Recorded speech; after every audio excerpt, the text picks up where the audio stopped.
Two legal practitioners are on standby to discuss the Sultan's position on the Nigeria judiciary, Barrister Fred Nziako and Barrister Desmond Orise Wezie. Gentlemen, you're welcome, and let's get started. I would start with Barrister Fred. Now, the Sultan of Sokoto warned that justice in Nigeria is increasingly becoming a purchasable commodity. In your view, what are the biggest challenges currently undermining the integrity of the judicial system? With you, the Sultan made very important statement of fact about the realities of justice delivery in Nigeria today. And when he said that judgment has become commercial commodities that can be merchandised, is as worrisome as he has said it. And the reality is also as gruesome as he has painted it. And part of the reasons, not only that the fact that access to justice has become very expensive, the fact that justice now is not only no longer for the commoners. They said the court is the last hope of every man, and from the look of things, the court has become not the last hope of the common man, but the last hope of the rich. Because in the first instance, access to justice has become very expensive. The cost of litigation, which of course goes along with the cost of virtually everything in the country, because that one cannot stand in isolation. When prices are going up, services as well are also going up. Not only the prices of commodities. Prices of service judgment can no longer be given on its merit, but rather on account of respect for persons, or on account of respect for positions, or in most terrible cases, on account of a compromise of judicial, especially when you come to issues of political to do with politics in one way or the other.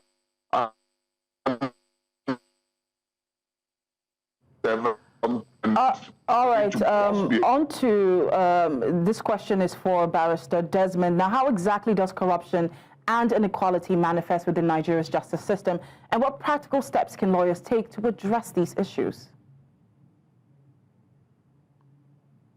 Thank you very much. So, as lawyers, I think one of our first calling is to look at these issues and make reports, because as lawyers, we need to support the fight against corruption by, ensuring that we identify the issues and we also make reports. Some lawyers are aware of some of the inadequacies in the judiciary, but no one says anything, and that's why we are where we are today. So we must grow our judiciary to be one which the public has a lot of confidence in. And just recently, the NBA president, Mr. Alpha Mosigwe, has spoken that politicians are busy distributing vehicles and whatever to judges. So, and what the public sees from that is the judges will tend to bend to the politicians or the governors or whatever who distribute all this public, the cars and whatever. So we must create a kind of image to the public that justice is a truly independent forum. So I think that is what, going into this conference, we need to sit down and talk about. Now, we must improve the public perception of the judiciary, and that is very key, because when there's loss of public confidence, it's very difficult for judgment to be seen as justice being meted out. All right, so I'm throwing this question to both of you, but we'll start off with Barrister Fred. Now, the Sultan emphasized that both the rich and powerful must be held accountable under the law. How effective is the Nigerian legal system currently in ensuring equal accountability?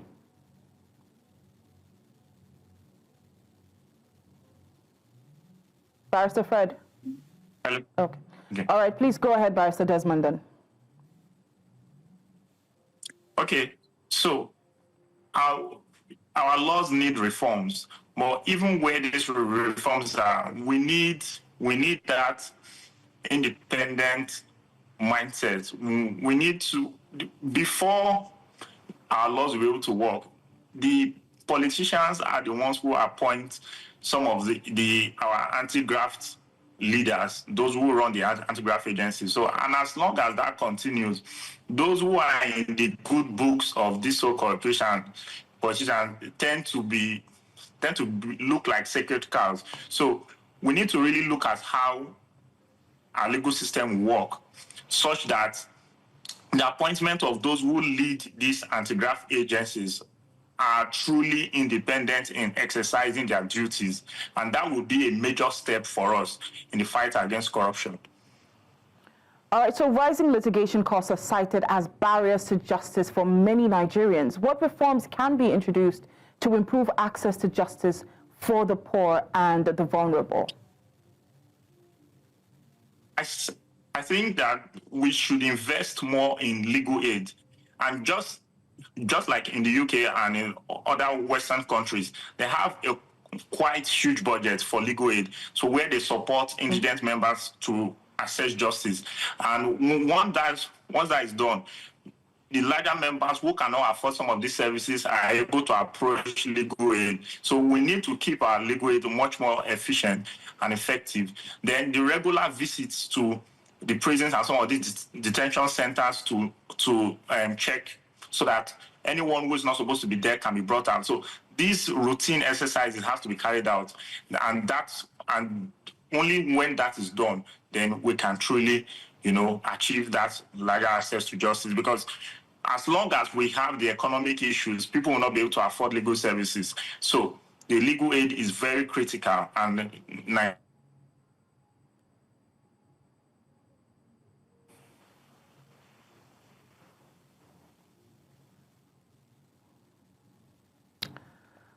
All right, Barrister Desmond, you were at the conference today. Could you give us some insights as to how the meeting held in Enugu is going to impact Nigeria in the larger sense?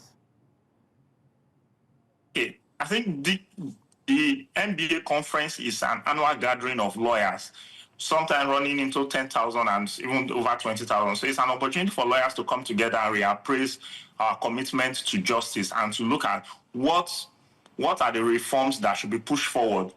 Because one of the criticisms of the NBA conference is that we've been having these conferences and been discussing, and there seem to be no implementation or no way forward. So at the 2025 conference, I am hopeful that what we should be working towards is how to push for the implementation of what we have said so far, so that the NBA conference do not just become a talk show, but actually become a catalyst for reforms and the acceleration of justice, or the administration of justice in Nigeria.